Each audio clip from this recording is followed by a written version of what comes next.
میں اہل حدیث ہوں، یہ دیوبندی ہے، وہ بریلوی ہے، علماء کے آپس میں اختلافات ہے، لیکن نعوذ باللہ رسول اللہ صلی اللہ علیہ وسلم کی حدیثوں میں بھی اختلاف کرے گا تو انجام برا ہوگا. حدیث میں جو موجود ہے اس پر عمل کرو. رسول اللہ صلی اللہ علیہ وسلم کی پوری نماز حدیثوں میں موجود ہے. بہت بہت شکریہ. ٹائم اصل میں بہت زیادہ جا چکا ہے اور کافی وقت ہم سامعین کا لے چکے ہیں، تو ہماری انشاءاللہ آپ کے سوالات آپ بعد میں بھی علامہ صاحب سے اور مولانا فضل الربیع صاحب سے پوچھ سکتے ہیں.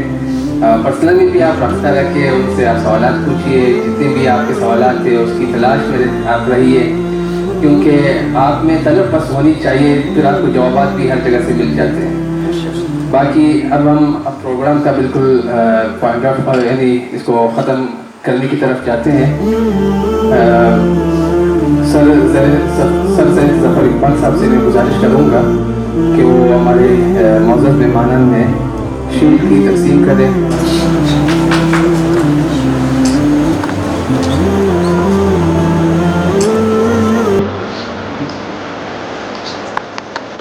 مولانا فضل الربیع صاحب سے گزارش